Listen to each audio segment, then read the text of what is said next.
친한 사람도 떨어져 있으면 멀어지는 뜻입니다. 친했던 사람도 오래 만나지 못하면 멀어지게 되는 것이고, 가깝지 않았던 서먹서먹했던 사람도 자주 만나면 친해지는 거 아닙니까? 그것이 인간관계입니다. 그래서 심리적 거리와 물리적 거리는 늘 비례하는 것입니다. 그래서 신앙생활도 그대로 적용이 됩니다. 물리적 거리와 영적 거리도 비례를 합니다. 비근한 예로 일주일에 10번 예배드리는 사람과 단 한 번 예배드리는 사람이 어떻게 주님과의 영적 거리가 같을 수 있겠습니까? 하루에 1시간 이상 기도하는 사람과 생각날 때마다 가끔 한 번씩 기도하는 사람이 결코 주님과의 영적 거리를 같을 수는 없는 겁니다. 사실 신앙생활이라는 것이 주님과의 거리를 좁히는 훈련인 것입니다. 그리고 그 거리를 좁히는 방법이 여러 가지 경건의 훈련입니다. 예배생활을 비롯해서 기도생활, 찬양, 말씀, 전도, 봉사와 섬김의 생활들을 얘기하는 것입니다. 이것이 곧 주님과의 거리를 좁히는 핵심인 것입니다. 주님을 사랑하는 사람들이 주님과 더 많은 시간을 보내고 싶어서, 주님과의 거리를 좁히고 싶어서 자발적으로 하는 거 아닙니까? 예배나 기도나 헌신이나 봉사나 모든 것 아닙니까? 왜냐하면 이것이 곧 주님을 사랑하고 주님과의 거리를 좁히는 비결이기 때문에 그렇습니다. 그런데 이와 같이 주님을 사랑하기 위해서 우리에게 필요한 것이 뭐냐? 주님도 우리를 사랑한다는 것이고, 나도 주님을 사랑한다는 이 신앙의 정체성, 나라는 정체성이 중요한 겁니다. 그저 교회에 건성해서 왔다 갔다 하는 것이 아니라, 그래서 내가 누구인가?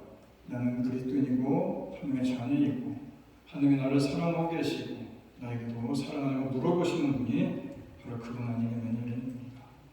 이런 정체성이 있을 때에 우리가 세상 속에 살면서 때로는 실패하기도 하고, 때로는 우리들의 삶이 무너지기도 하고, 때로는 교회 생활 속에 시험 들기도 하고, 그 어두운 과정을 겪을 때에 우리가 결코 낙심하거나 무너지지 아니하고 우리가 믿음으로 일어설 수 있는 거 아니겠느냐입니다. 지금 오늘 본문에 나오는 베드로가 바로 그런 부분입니다. 부활하신 주님께서 베드로를 직접 찾아가십니다.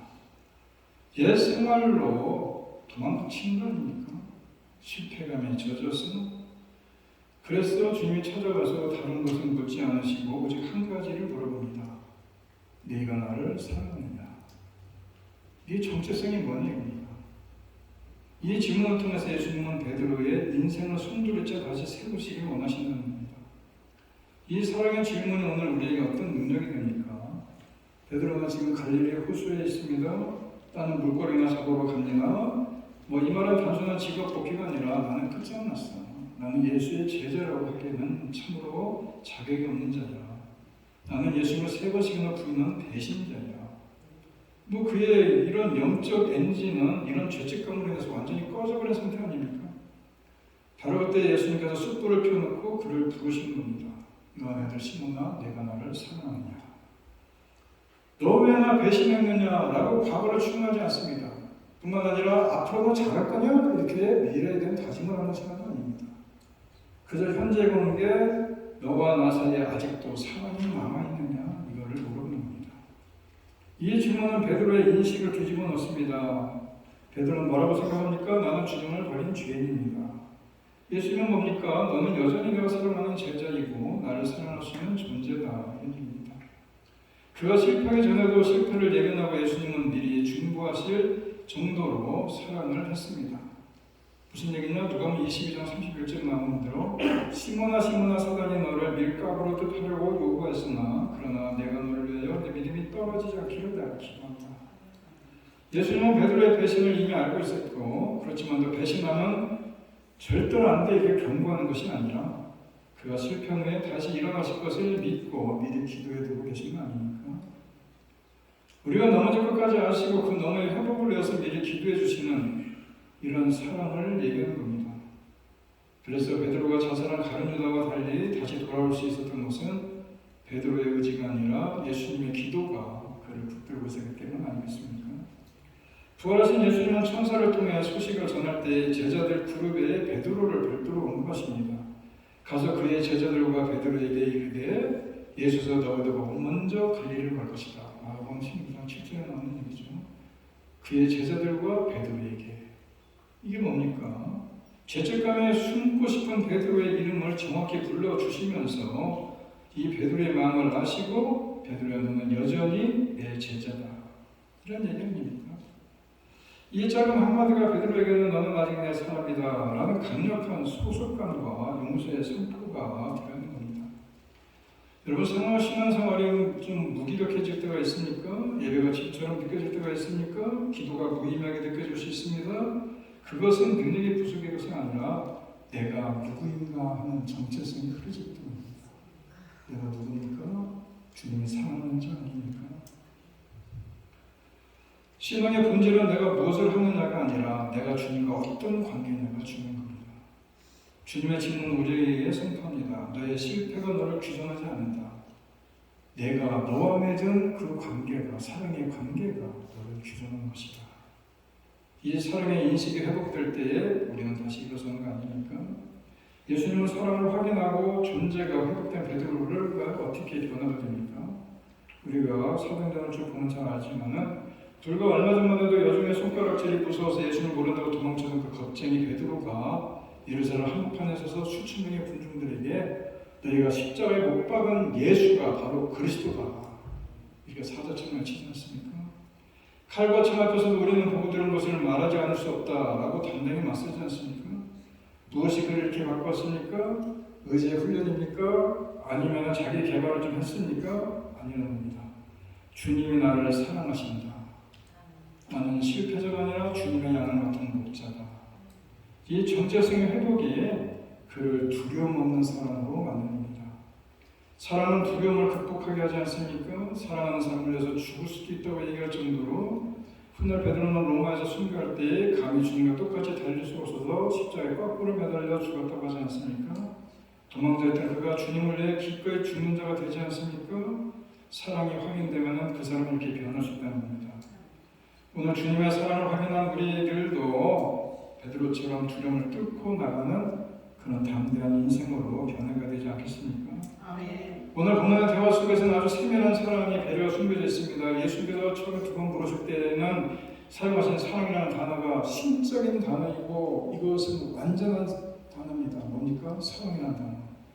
그냥 우리들이 친구 간에 이렇게 얘기하는 이런 필레오, 이런 사랑의 우정에 대한 얘기가 아니라 진짜 완벽한 사랑, 완벽한 신적인 사랑. 이게 아가페 아닙니까? 예수님께서 두 번이나 아가페를 물어봅니다. 그런데 베드로가 어떻게 자기가 아가페로 대답을 하겠습니까? 자기는 배신자고 자기는 주님을 부인한 자인데 어떻게 예수님같이 완전한 사랑을 얘기할 수 있겠습니까? 그래서 어떻게 대답합니까? 필레오로 대답을 합니다. 주님, 내가 주님을 좋아하고 의지하는 거 주님 아시지 않습니까? 세 번째 질문에서 예수님이 단어를 바꿉니다. 주님은 노펠라 단어를 씁니다. 이것이 무슨 의미냐? 예수께서 베드로의 수준으로 내려오신 것입니다. 그래 베드로야, 내가 지금 완전한 사랑으로 답할 수가 없구나. 내 마음이 무너져 있구나. 그렇다면 내가 할 수 있는 그 작은 사랑, 그 필레오의 고백도 나에게는 충분하다. 이제 우리가 거기서부터 한번 시작을 해보자. 이런 얘기 아닙니까? 심리학에서 이를 안전기제라고 하는데 나의 실패와 부끄러움까지도 있는 그대로 받아들일 때에 우리들이 치유가 된다. 이런 얘기입니다. 그래서 아가페로 부르시는 주님 앞에 자신의 한계를 알고 필레오로 대답하는 베드로에게서 모든 사람이 다 예수님을 버린다 할지라도 나는 결코 도망가지 않겠습니다 라고 호언장담 하지 않습니까? 차라리 자신은 죽으면 죽었지 예수님을 버리지 않겠다고 그렇게 큰 소리 쳤던 베드로 아닙니까? 그런데 이런 베드로의 자만과 교만이 이제는 사라진 모습 아닙니까? 필레오로 대답하는 그 모습 속에 그래서 그게 보면은 실패는 어떻게 보면은 실패가 아니라 성공으로 가는 성숙한 모습 아니겠습니까? 우리가 실패했을 때 하나님은 그 실패를 성숙한 모습으로 세우시는 도구로 삼으실 수 있다는 겁니다. 실패가 되니 실패로 끝나는 가론유다 모습이 되지만은 실패가 실패로 끝나는 것이 아니라 실패를 통해서 자신의 약함과 한계를 깨닫고 고백하며 하나님께서 가까이 나아갈 때에 그때 비로소 하나님의 놀라운 역사가 시작이 된다 이런 얘기입니다. 예수께서 요한에게 시몬아 내가 이 사람들보다 나를 더 사랑하느냐라고 물으실 때에 그때 예수님께서는 사실은 하늘의 모든 부자를 버리고 이 땅에 오셔서 죽기까지 베드로를 사랑하시는 그런 사랑의 주님 아닙니까? 그 예수님께서 베드로에게 그와 같은 사랑으로 나를 사랑할 수 있느냐 물으신 것이고, 이것을 통해서 예수님을 향한 사랑이 어떻게 보면 얼마만큼 네가 실천할 수 있겠느냐 이런 것이 달려있다는 겁니다. 내가 나를 사랑하느냐는 예수님의 질문에 우리가 또 도전받는 것은 현재의 묻습니다. 현재. 사랑의 여부가 과거 네가 나를 사랑했느냐라고 묻지 않고 미래에 대한 관심을 어떻게 사랑할 것이냐고 묻는 것도 아니고, 베드로를 확인하기 위해서는 과거와 미래를 그런 약속이 아닌 지금 현재를 얘기해봅니다. 우리도 마찬가지입니다. 우리 완벽하지 않아도 좋습니다. 주님, 저는 죄가 많고 부족합니다. 하지만 주님을 사랑하는 마음 하나는 진심입니다. 이렇게 솔직한 작은 고백이 필요하지 않겠습니까? 여러분 가운데 네가 나를 사랑하느냐? 예, 주님, 내가 나중에 돈 좀 많이 벌면 그때 사랑을 해보죠. 주님, 내가 과거에 왕년에는 내가 길고 쫓아다니면서 엄청나게 주님을 사랑했습니다. 이게 요구하지 않나요? 지금을 물어보는 거 아니겠습니까? 지금 주님은 우리의 화려한 성공이 아니라 상하고 통해하는 그 마음의 중심을 바라보고 있는 것이 바로 이 베드로를 통해서 물어보시는 질문 아닙니까? 사랑의 주인은 베드로에게만 있었던 것이 아닙니다. 그에게 믿은 선지자 엘리야를 여러분 우리가 기억하지 않습니까? 갈멜수단에서 영적인 전투가 마쳐진 후에 아합의 아내 이사벨이 죽여버린다고 하니까 모대남 밑에 나가서 죽여주십시오라고 얘기할 때에 하나님이 어떻게 네가 선지자라고 할 수 있냐, 당장 일어나라, 기도해야 될 거 아니냐, 이렇게 말씀하는 것이 아니라 천사를 불러서 오를 만져주시면서 숯불에 구운 떡과 물을 먹이지 않습니까? 말씀으로 훈계하기 전에 지친 육체와 정서를 먼저 돌보시는 따뜻한 스킨십 아닙니까? 그것이 엘리야를 호렙산으로 걷게 한 정서적인 동력 아닙니까? 사랑은 논리가 아니라 따뜻한 밥 한 끼와 어루만져줌 속에 있다, 이런 이거를 알 수 있는 것이고, 우리가 전한대로 가늠하다 잡힌 여인을 보십시오. 사람들이 도대마다 죽이게 처했던 여인인데 극심한 공포와 수치심에 사로잡혀 있는 그에게 예수님께서 뭐라고 얘기합니까? 그녀를 비난하는 군중들을 다 돌려보내고 나서 이렇게 얘기하지 않습니까? 나도 너를 정죄하지 아니하노니 가서 다시는 죄를 짓지 말아라. 순서가 참 중요한 얘기인데, 내가 죄를 안 지으면은 너를 용서해 줄게가 아니라 먼저 용서해 주면서 다시는 죄를 범하지 않을 힘을 먼저 주는 거 아니겠습니까? 이것이 사랑이 만들어준 그런 생각 속에 그녀를 거룩한 삶으로 이끌어가는 모습입니다. 여기가 세례장 삭개오도 얘기입니다. 돈은 많았지만 누구에게도 환영받지 못하는 외로운 영혼이 이 삭개오 아닙니까? 근데 이 삭개오를 예수님께서 도덕성을 검증하기 전에 먼저 내가 오늘 내 집에 유하여야 되겠다라고 그 집으로 들어가지 않습니까? 자신을 돌아온 죄인 취급하지 않고 친구로 대해주는 그 파격적인 사랑 가운데 삭개오의 꽁꽁 얼어붙은 마음이 녹아내려서 누가 시키지도 않았는데 재산의 절반을 가난한 자에게 주겠다라고 선언하지 않습니까? 무엇이 탐욕스러운 그를 변화시켰느냐? 바로 자신을 있는 그대로 받아주시는 예수님의 사랑 아닙니까? 이렇게 자신의 있는 모습 그대로 그 부족한 모습, 그 사랑조차도 용납받는 베드로가 훗날 어떻게 변하느냐? 자신의 부족한 사랑조차 있는 그대로 용납받은 베드로는 더 이상 자신을 증명하고 애쓰는 불같은 혈기왕성한 사람이 아니라 타인의 연약함을 품어주는 위로의 사람이 되지 않습니까? 장담하던 자에서 겸손의 옷을 입은 자로 변화되십니다. 이제는 다 주를 버릴지라도 나는 결코 주를 버리지 않겠습니다. 큰소리 뻥뻥 쳤던 그가 자신의 감정과 의지를 과신하고 나보다 제가 월등했다고 생각했던 그가 어떻게 변합니까? 베드로전서 5장 5절에서 이렇게 변하지 않습니까? 다 서로 겸손으로 허리를 동이라. 하나님은 교만한 자를 대적하시되 겸손한 자에게 은혜를 주십니다. 자신의 처참한 실패와 그것을 덮어주신 주님의 사랑을 경험했기 때문에 그는 뼈저린 겸손을 배웠고, 그는 더 이상 큰 소리 치는 리더가 아니라 은혜 없이는 설 수 없는, 은혜 없이는 설 수 없다는 것을 알고 있는 그런 리더로 변해가지 않습니까? 정죄하는 자에게서 소망을 주는 자로 변하고, 이전에 칼을 빼서 대제사장 말고의 귀를 떨어뜨렸던 그 감정이 격하고 공격적이었던 그가 사랑의 동기를 가지고 산 후에는 로마의 박해 아래 고통하는 성도들에게 산 소망을 주지 않습니까? 베드로전서 1장 3절에 나오는 대로 고난 당하는 자들에게 왜 믿음이 없냐라고 다그치는 것이 아니라 너희 염려를 다 주께 맡겨버리라. 그래서 고생하지 않습니다. 예수님이 자신의 그렇게 안전한 사랑이 되어주셨듯이 이제 베드로가 고난받는 성도들에게 정서적인 사랑으로 갚아주고 있는 겁니다. 완벽주의나 율법주의로 사람을 대하지 않고 실패한 사람의 마음을 헤아리는 그런 목자가 되는 게 베드로의 모습, 참 기가 막힌 모습 아닙니까? 예수님이 자신에게 눈높이를 맞추었던 그 방식 그대로 연약한 성도들을 기다려주고 품어주는 어머니 같은 그런 마음을 가진 목회자가 되는 것입니다. 예수님은 베드로의 사랑 고백을 들으실 때마다 즉시 사명을 주는데 뭡니까? 내 양을 먹여라. 여러분, 사명과 사랑은 분리될 수가 없습니다. 오늘날 많은 성도들이 교회 일이 참 힘들다, 봉사가 지친다 이렇게 말하는데 왜 그러느냐? 사랑 없이 일만 남았기 때문에 그렇습니다. 사랑 없는 수고는 노동이지만은 사랑이 담긴 수고는 헌신이 되는 겁니다. 자녀를 키우는 어머니가 밤잠을 못 자고 기저귀 가가지고 젖을 물리면서 이건 내 사랑이고 내 의무야, 내 사명이야 이렇게 이를 악물고 하는 사람이 있습니까? 아이를 사랑하기 때문에 몸이 부서져라 돌보는 거 아니니까. 사랑이 동력이 되면 가장 힘든 일도 기쁨이 된다 이런 얘기입니다. 예수님은 실패했던 베드로에게 다시금 가장 소중한 양떼를 맡기십니다. 이것은 완전한 신뢰의 회복 아니니까 내가 나를 사랑한다면 이제 죄책감에 숨어있지 말고 이제 다시 현장으로 가라. 네가 직장에서 성실히 일하고 가정에서 가족들을 좀 살피고 교회에서 영혼들을 섬기는 그런 좀 자리로 가봐라 이런 얘기 아니겠어요? 결국 베드로는 어떻습니까? 훗날에는 십자가에 거꾸로 매달려 죽고 순교하는 날까지 주님의 양을 먹이지 않습니까? 그의 의지가 강해서가 아니고 그를 찾아오신 예수님의 사랑이 그의 평생을 이끄는 엔진이 되지 않습니까?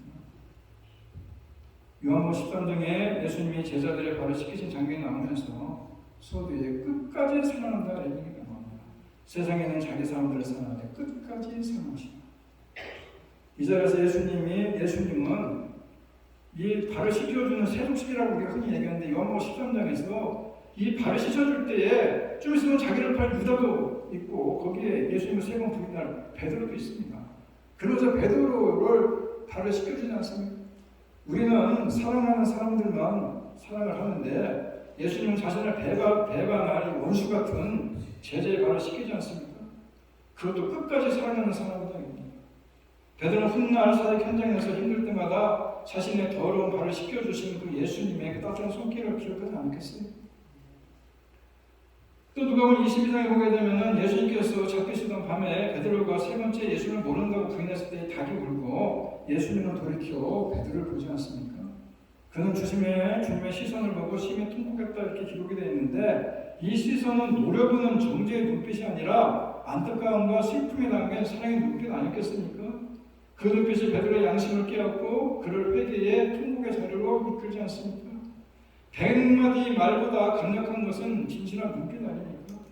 예수님의 그 눈빛은 내가 너를 경고했지라는 비난이 아니고 시몬아 내가 너를 여전히 사랑한다. 내가 아플 거 내가 생각하니까 너무 아프구나. 이런 공감의 눈빛 아니겠어요?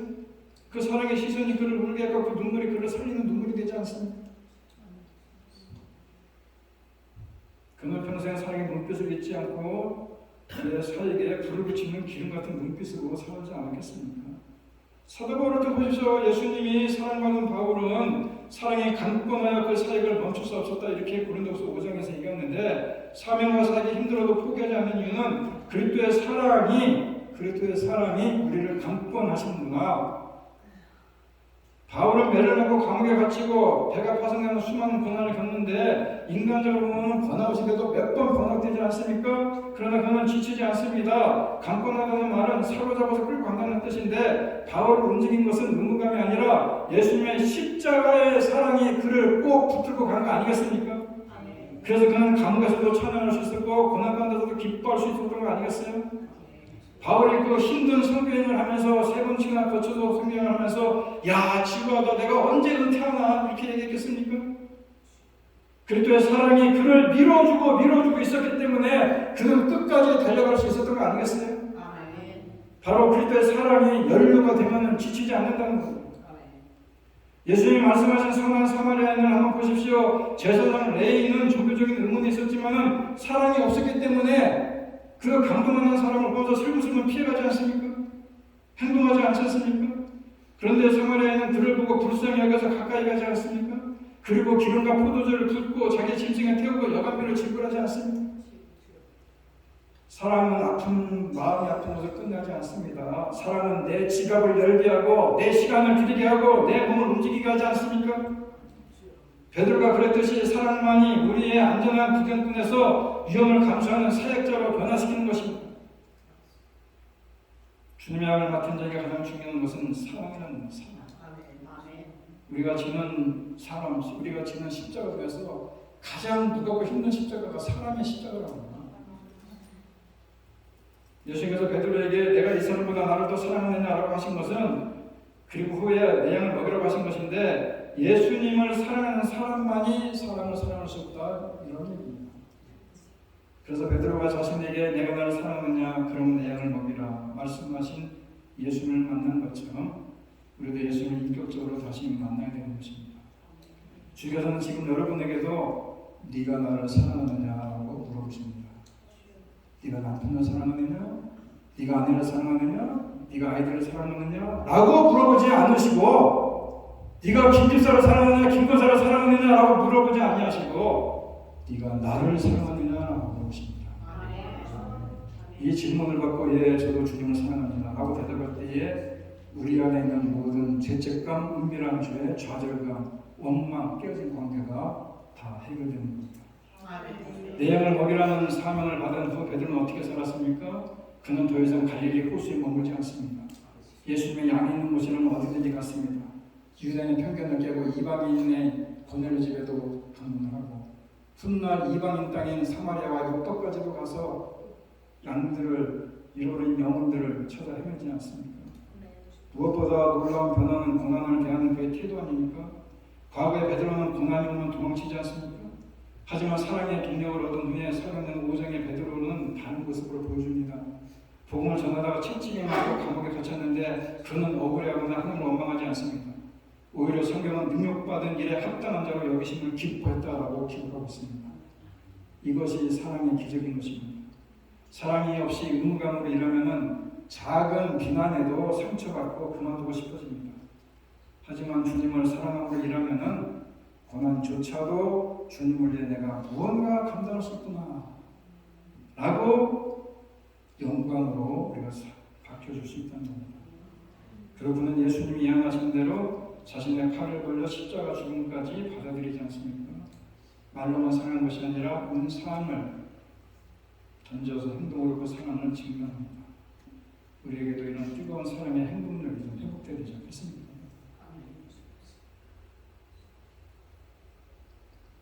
이 베드로 하면 생각나는 게,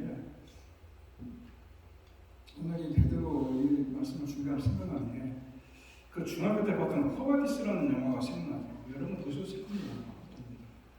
그 1951년도에 나온 영화입니다. 1896년도에 폴란드에 있는 작가가 쓴 건데 기독교 성경을 바탕으로 해서 썼습니다. 그래서 1905년에 노벨 문학상을 받은 작품입니다. 이걸 영화가 만들었어요. 코바디스라는 영화 보셨습니까? 베드로 하니까 이 생각이 나. 중학교 2학년 때 시험 끝나면 학교에서 단체로 영화를 갔는데, 그 시골 아니면 서울 변두리 촌놈이 그때 영화관에 가고 이 영화를 보면서 얼마나 감격을, 더군다나 교회를 다니는 때였기 때문에 얼마나 감격스럽던지 그 생각이 납니다. 지금 그 로마의 원형 경기장에서 그 엄청난 기독교들이 박해를 받고 네로시대니까 박해를 받고 사자의 밥이 되고 거기서 막 몸이 찢기고 이런 상황 속에서 베드로가 도망을 갑니다. 그래서 로마의 언덕을 넘어오다가 거기서 예수님을 딱 만납니다.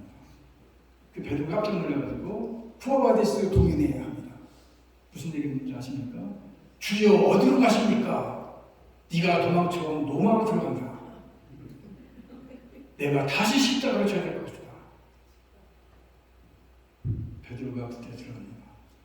원형 경기장에서 모인 숨겨놓은 자들에게 천국에 대한 복음을 전하고, 결국은 바티칸 언덕에 십자가 거꾸로 매달려 죽습니다.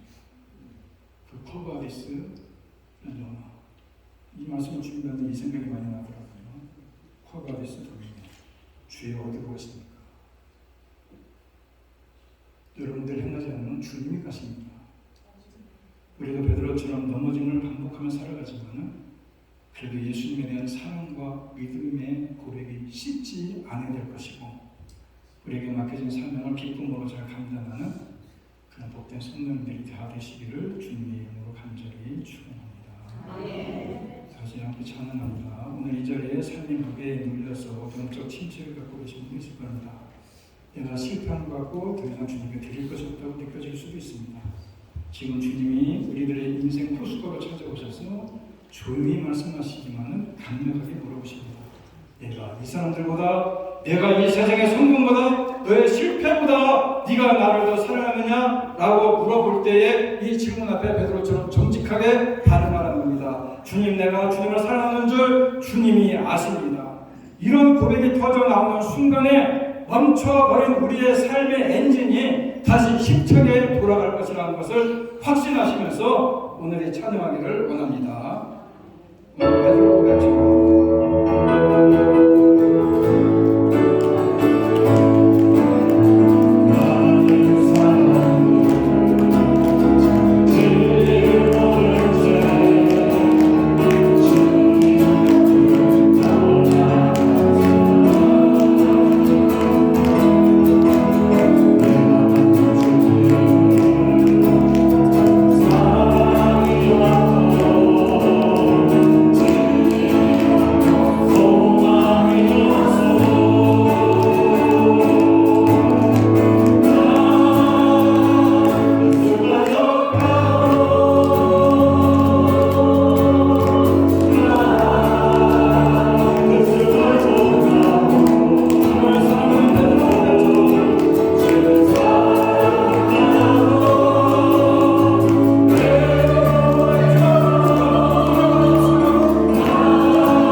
베드로에게 사랑하냐고 물어보셨던 그 주님, 우리도 베드로처럼 넘어짐을 반복하면서 살아가지만은 그래도 예수님께서 찾아오셔서 네가 나를 사랑하느냐 라고 얘기할 때에 내가 주님을 사랑하는 줄 주님이 아십니다 라고 사랑과 믿음의 고백이 식지 않기를 바라면서 우리에게 맡겨진 사명을 기쁨으로 잘 감당해 나갈 수 있는 교회 성도님들이 다 되게 하여 주옵소서.